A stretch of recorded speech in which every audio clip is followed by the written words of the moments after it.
Partner, this is one of the best routes anyone can have in their offensive playbook.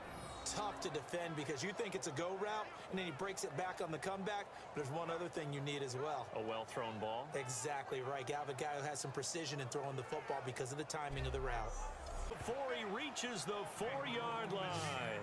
As we continue to advance in the NFL, as people continue to scout players, they really don't care as much about body types as they care about those guys who can make people miss, run through tackles, and gain all that additional run after catch. Anybody who has that ability, they want them on their team. Going to take a first-quarter lead.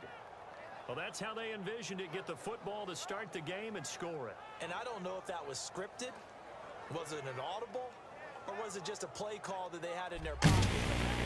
23 yards on the play. And this last year, right around mid-season, it's kind of when Michael Thomas emerged as Drew Brees' favorite target.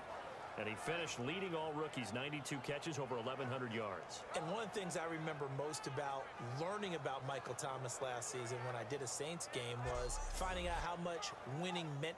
And another thing that makes a comeback route really effective is that oftentimes after you've made the initial move, receivers breaking away from the defensive back, and that makes it a really tough play to defend. A nice chunk of yardage picked up there. A 1-yard touchdown reception, and the Saints have taken the early lead. Well, that's how they envisioned it, get the football to start the game and score it. And I don't know if that was scripted.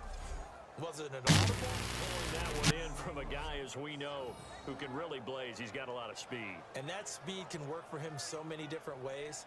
Sometimes he just takes off and goes and just runs past people. Sometimes you get people to back off so far that you can catch everything underneath. But still, at some point in the game... And he is in. Touchdown, Raiders. Amari Cooper, a 22-yard touchdown grab. And the Raiders are able to cash in for 6. As a former DB, you might not like to see that, but from a wide receiver's perspective, those are the plays they dream of. Correct on both counts. Zone for a Raider touchdown. Amari Cooper with his second touchdown here in this first half. And the Raiders have drawn even here, and they can take the lead with the extra point to come. Now, he's having a nice little first half here, partner. And it's a first half. Tough to defend because you think it's a go route, and then he breaks it back on the comeback. There's one other thing you need as well. A well-thrown ball. Exactly right. You have a guy who has some precision in throwing the football because of the timing of the route.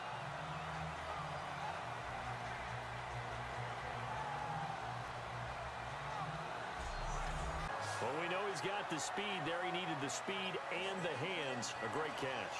And because of that speed, you have to respect it as a defender. So you have to either play off or make sure you're somehow in contact with him, and he's able to do exactly what you said. Use the speed to his advantage and go up and get the football. That's a big-time play right there. Well done. I do have to admit, I like it when it all comes together. When the top part, catching the football, right, whether you're catching it with your hands or cradling it, comes together with the legs, in this case the feet, doing a little toe tap.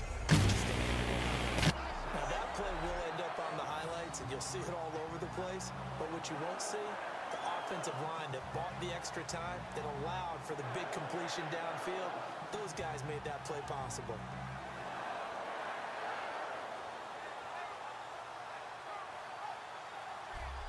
Because they didn't get the interception. Yeah, you could almost hear the collective gasp on the sideline as he could not come up with that football. This offense is in rhythm now, just accumulating first downs and moving the ball downfield. By Nelson for a Packer touchdown. Jordy Nelson from a yard out. And the Packers have taken the early lead. That's why you've got your star out there. Throw the ball to him. They did. That's simply saying we don't care what coverage you put out there. He's so good, we're going there with the football anyway, and there's not a thing you can do about it. 5-yard line, and he's in. Touchdown, Steelers. Antonio Brown, 62 yards, and the Steelers have taken a first-quarter lead. Well, they went play action there and set it up nicely for him. I mean, he can flat fly, and they hit him downfield. And it doesn't take much to create that extra bit of space that a guy of his speed needs. If you go... Antonio Brown with his second touchdown here in this first half. And the Steelers find a way to stretch their lead. Now he's having a nice little first half for your partner. And it's a first half that leaves us anticipating what can still come. I mean, 2 touchdowns on 28 yards on that one. And they're able to pick up the conversion here on 4th down. Charles, you think Big Ben is happy to have Antonio Brown on the other side of his passes? You know he is, but he also expects it. This is how their offense runs best. When those two get together, especially early, and continue to do it throughout the game, the end result is complete. And he's going to take it in for a Steeler touchdown. Antonio Brown from 10 yards out. And the Steelers are going to add on to their lead.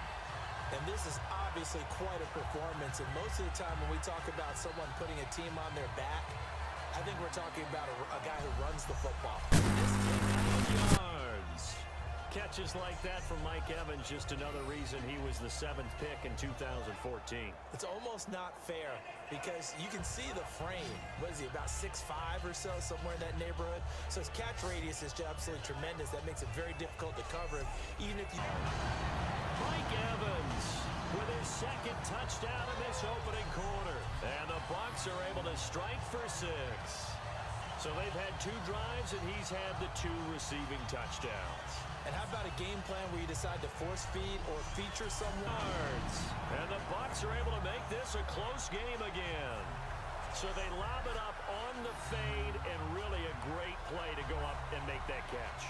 It's something that takes some timing, and people work on it all the time. Even when they're just warming up, you know, that old pat and go when they're just warming up and throwing the football. 3 yards on the play. On any given pass play, you never know exactly where your exit points are going to be. On this play, he was flushed to his left, still on the run, able to accurately throw the football for a nice first down.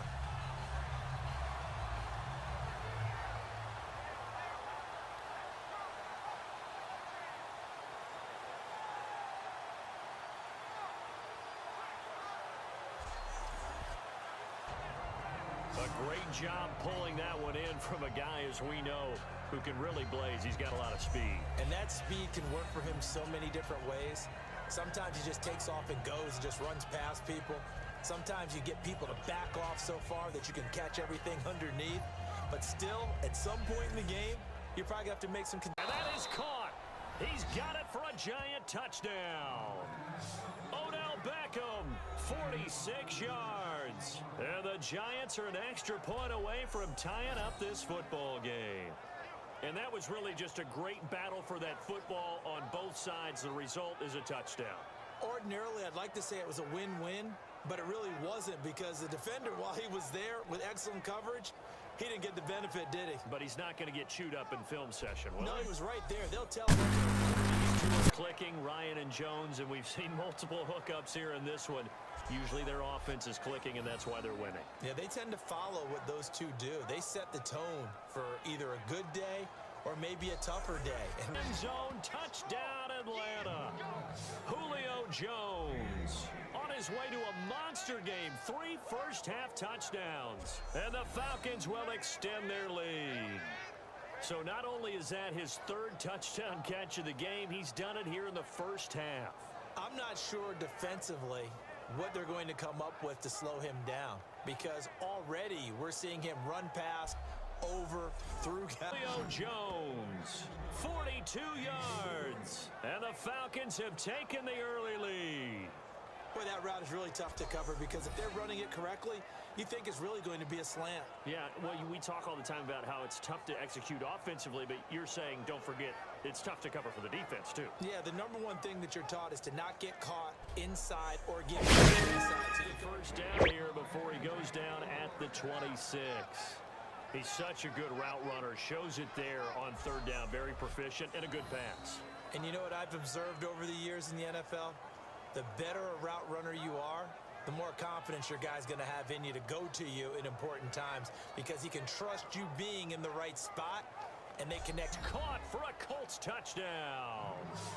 T.Y. Hilton with his 2nd touchdown here in this first half. And the Colts have taken the lead.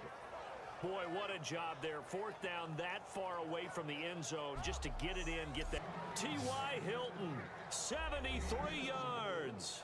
And the Colts are going to take a first-quarter lead. And sometimes those slants, they can be so tough to defend after the catch. It just happens so quickly. And really, what gets set up there is how quickly everything happened. Ball's out of the hands of the passer in a hurry, and he just takes it and goes. And he went all the way into the end zone.